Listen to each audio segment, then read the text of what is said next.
Je le garde sur le plateau. On le garde. D'accord, c'est bien. Et c'est bien le matin. Elhadji Abdou Gueye est le président du réseau national des jeunes entrepreneurs du Sénégal. Il est avec nous ce matin. On va parler de jeunes et d'entrepreneuriat au Sénégal de manière générale et s'intéresser évidemment aux difficultés que rencontrent les jeunes dans ce processus. Alors Alioune Badara Kane, vous l'avez bien campé déjà, hein, en parlant des difficultés que rencontrent les jeunes dans le domaine de l'entrepreneuriat. Lui, il est à la tête donc de cette structure-là. Mais elle est belle ta chemise, hein? Excuse-moi de te couper. Non, pas de problème. Merci beaucoup. C'est vrai? Merci beaucoup. Ça fait plaisir quand même. Ouais. C'est des entrepreneurs sénégalais qui le font. Sénégalais, dans l'entrepreneuriat. Et des jeunes, une jeune couturière, hein, très bien. je précise. Ah oui? Voilà, ah, oui. Ah, donc je j'ai confirme. trouvé, hein? Ouais. Je confirme. Donc, il On est dans le vraiment sujet. fait honneur à l'entrepreneuriat sénégalais. Tout à fait. Surtout, Et c'est lui surtout qui des est jeunes. passé par là, non? Ouais, la jeune couturière. Ah, d'accord. Mais bien sûr, par contre, le tissu, bon, ça c'est une commande spéciale, hein, réservée par quelqu'un qui met très cher. Hein. Oula. Oula, ça fait plaisir. Que de confidence ce matin. Que de confidence. Alors, donc, je disais, Michel Gueye, il est à la tête donc de la structure, le réseau national des clubs des jeunes entrepreneurs du Sénégal qui existe depuis 1994. Est-ce qu'il est facile de se frayer un chemin dans le domaine de l'entrepreneuriat, surtout pour un jeune au Sénégal? Tout d'abord, bonjour Alioune Badara. Est-ce que je peux me permettre de réclamer mon Kinkeliba d'abord Allez-y, allez-y. Bon, allez, je prends mon Kinkeliba parce que j'ai parlé de café, on m'a dit non, le café c'est le Kinkeliba. Avec ou sans sucre? Donnez-moi d'abord avec un sucre. Avec un seul sucre, d'accord, très bien. Bon, ça aussi c'est des jeunes entrepreneurs. Ça va lui permettre de se réveiller dans la bonne humeur. Exactement. Donc, avec ou sans sucre? Ben sucre. Avec un sucre, d'accord, très bien. Voilà. Les invités. Comme ça, au moins, je dirais que j'ai été à Kinkeliba. Oui, c'est vrai. Et il est très bon, le Kinkeliba de Cathy. Tu en veux aussi, Tafa? Très bien. Bon, j'en profite pour servir tout le monde. Mais décidément, ce matin, on a fait de belles chemises. Vous avez vu la chemise de Tafa aussi? Ah ouais. Mais le wax, je l'ai dit fait, qu'il fallait qu'il me passe. Alioune Badara. C'est ça? Oui, si on savait. Moi, si je savais, voilà, j'allais mettre mon woodine, moi aussi. Bah, la dernière tasse. Je vous mettrai en rapport. Très bien, voilà. Oui, c'est ça, Alioune. Tout le monde est servi maintenant et je pense que on va pouvoir parler à présent autour de notre tasse de Kinkeliba d'entrepreneuriat. Et les jeunes, je vous en prie. Donc les difficultés que vous rencontrez, écoutez, c'est facile. Permettez-moi d'abord de vous remercier, hein, Léon Fonseca, toute l'équipe de la RTS, Sarah. J'aime bien cette ambiance, c'est très fun, c'est pas très officiel, contraignant, c'est extraordinaire. Et je me suis rendu compte également qu'il y a toute une équipe très jeune et très dynamique derrière. Et sur le plateau, c'est aussi des jeunes dynamiques. Je vous en félicite et je vous en remercie. Je ne peux pas aussi démarrer sans pour autant saluer monsieur le directeur général. Qui est aussi mon maire, parce que j'habite Wakana Nimzat. Donc, monsieur le maire, bonjour. On espère que... Bon, exactement, c'est ce que je voulais dire d'ailleurs, parce qu'apparemment, la RTS l'a accaparé. Donc, monsieur le maire, on a besoin de toi un tout petit peu, là, au niveau du bureau de la mairie. Hein. Donc, attention. Mais bon, pour le moment, ça se passe bien. Très bien. Il y a quelques signaux qui montrent qu'il y a en tout cas, il y a des pas qui sont en train d'être posés. On espère, mais on attend plus. Hein. Et on ferme la page. On veut le voir plus et non, c'est de l'administration locale et c'est important. Donc, merci monsieur le maire, merci pour l'invitation. Est-ce que c'est facile? Je pense que dans la vie, rien n'est facile. Hein. Quand on veut quelque chose, il faut aller la chercher.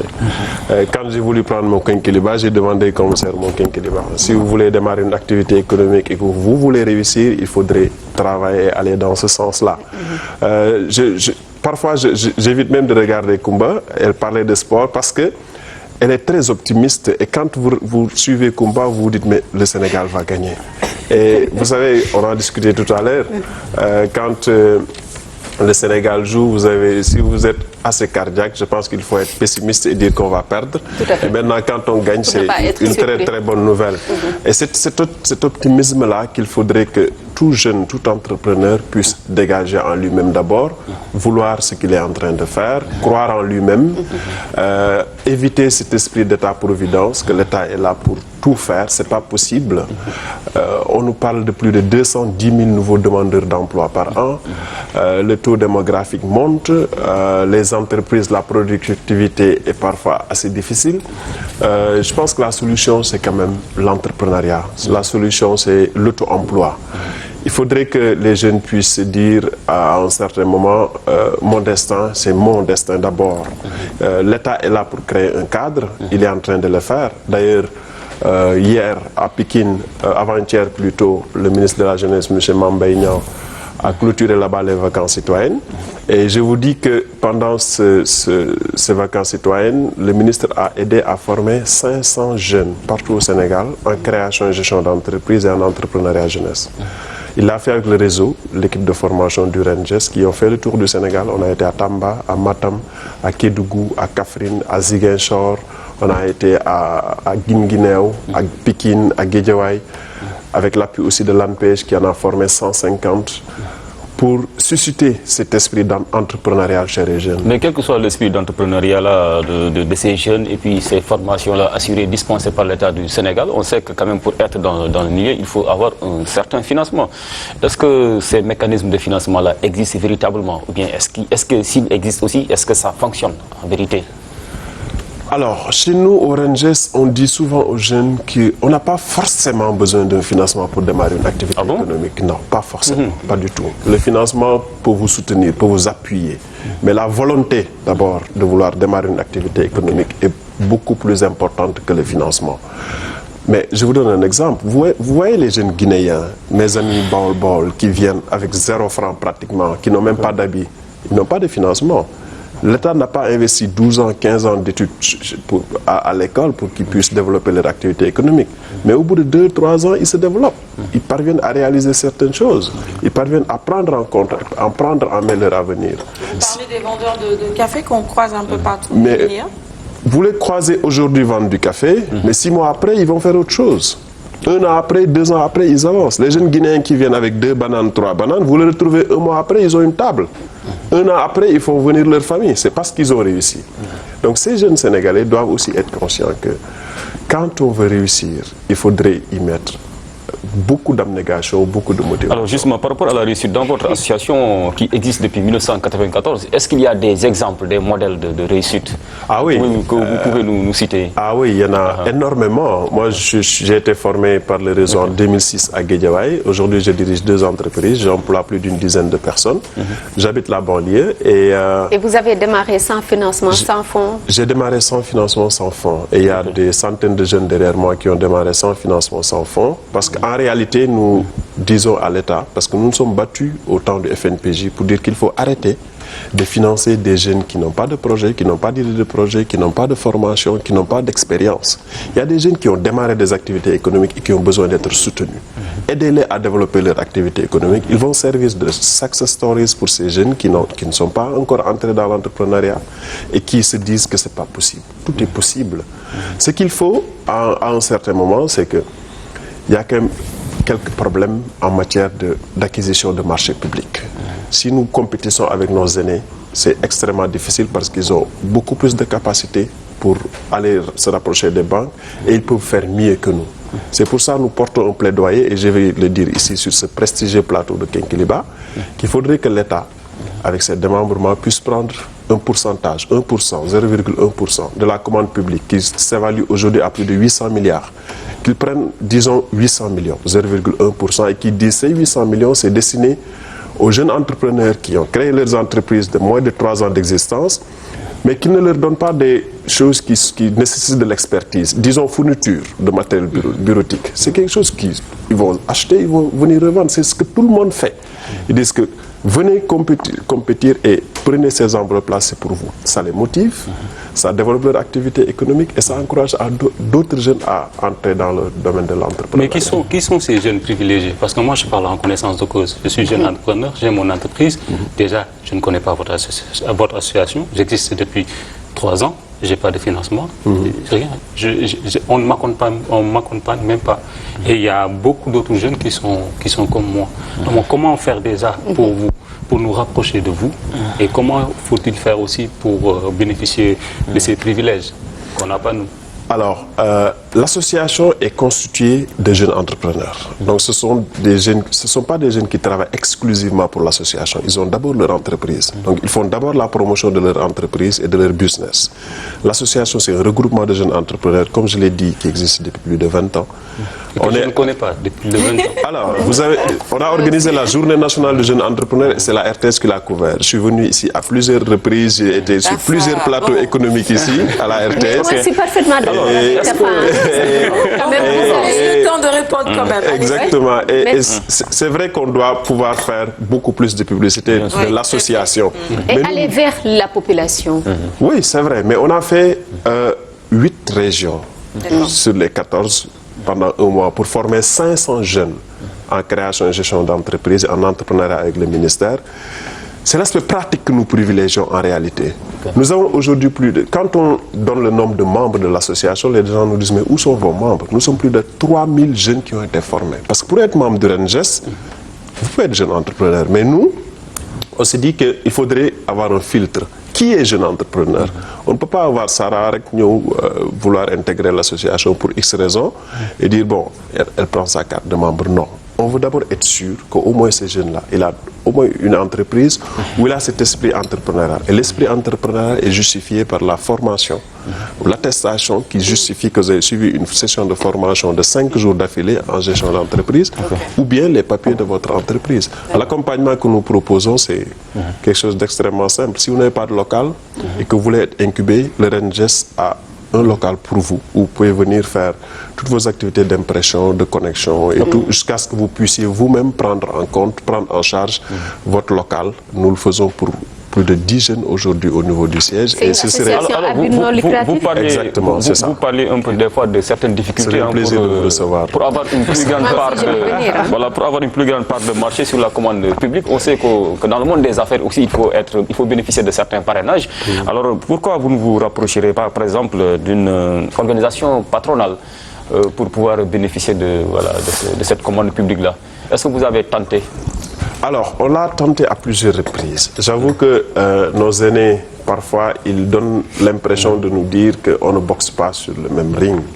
Qui sont vos aînés? Nos aînés, c'est le patronat. Alors, quand le chef de l'État voyage, il part avec eux. Nous, on a tout le temps dit et partout. Vos aînés, c'est les bébés d'Agne, là?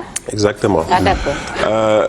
Quand le président a des voyages économiques, ce serait bien qu'il parte avec des jeunes qui ont des projets, qui ont des idées de projets. Il y a d'excellentes initiatives qui sont en train d'être développées partout au Sénégal. Et les jeunes, ils en veulent. Il faut juste les aider, il faut juste les appuyer, il faut croire en eux et les accompagner. Nous avons voulu nous rapprocher de ces aînés-là pour avoir un cadre de dialogue, pour que l'on puisse nous inspirer de leur expérience, pour qu'ils puissent nous aider, nous accompagner. Mais honnêtement, on n'a pas senti ce feedback positif-là d'eux, mais on reste ouvert, on est là. Pourquoi ils ont peur de vous, ou bien?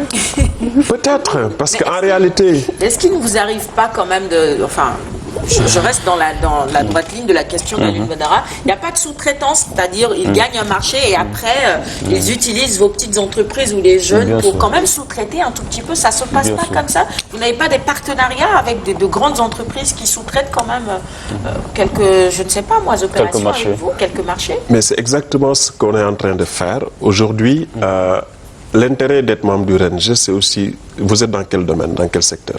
De la construction. Exactement. Si vous êtes dans la construction et qu'il y a un membre du RENGES qui voudrait des services de construction, il lui est interdit, entre guillemets, d'aller voir quelqu'un d'autre. D'accord. Si vous faites de l'aviculture, vous vendez des poulets, vous faites autre chose, on fait du B2B interne, on fait de la promotion interne d'abord. Maintenant, quand on part ensemble, on fait des GIE pour souscrire à des marchés, mais comme je vous ai dit, ils gagnent les marchés, ils ont déjà leur...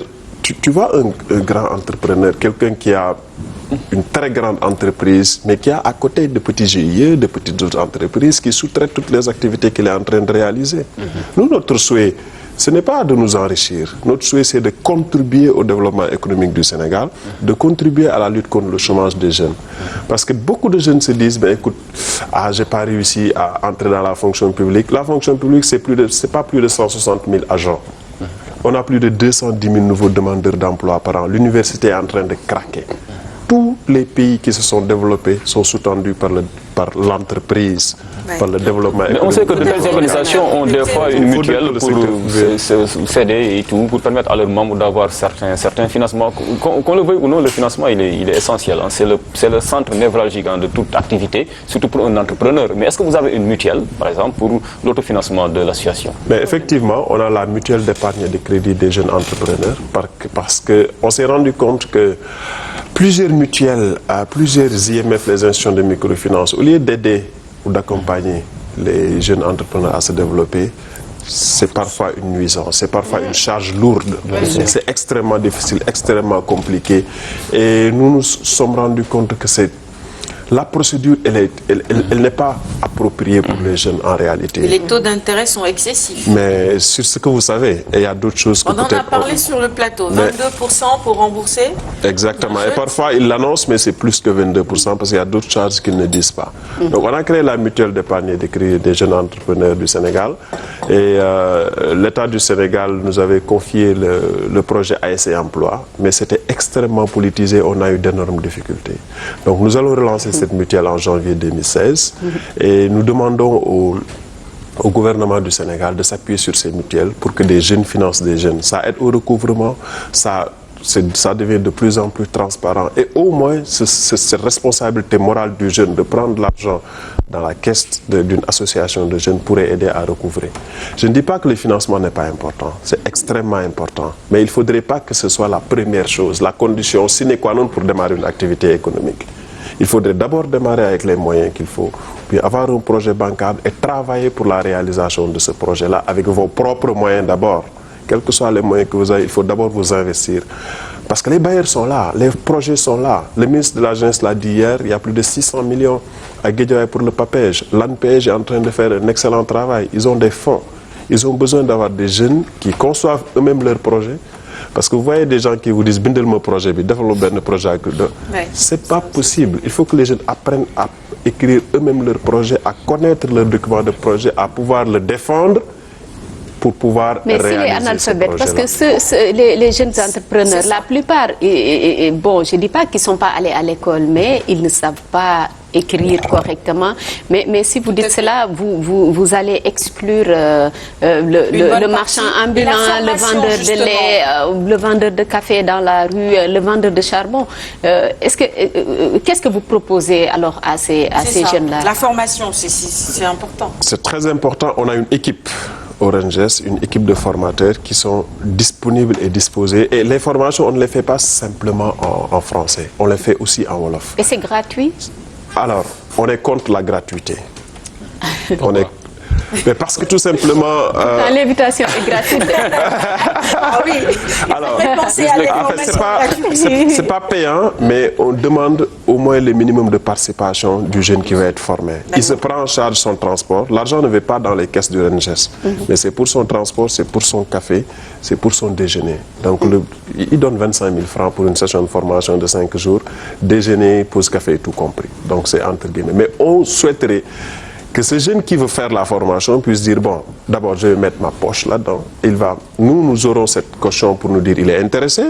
Et lui, quand il met son argent, il va venir. Il ne viendra pas en retard. Et vous ne prenez pas de cas sociaux? Ah si, il y en a beaucoup. D'accord. Il y en a beaucoup parce que déjà le ministre de la Jeunesse, M. Mambaïna, que je remercie quand même au passage, hein, parce qu'il a fait un excellent travail pendant les vacances citoyennes. Il a lui-même pris en charge la formation de 500 jeunes avec l'ANPEJ aussi. Et nous, on a demandé à ces jeunes de prendre en charge leur transport. Lui, il va prendre en charge le déjeuner, tout le matériel pédagogique et le reste. Mais on ne remboursera pas. C'est pour aussi dire aux jeunes que vous avez quelque chose, vous également, à contribuer, à participer. Merci. Donc, merci beaucoup. Merci Abougué. Je rappelle que vous êtes le président du Réseau national des jeunes entrepreneurs du Sénégal. Merci d'être passé sur le plateau. Le quinqueliba, il est gratuit. Il vous est offert. On revient après le clip du jour.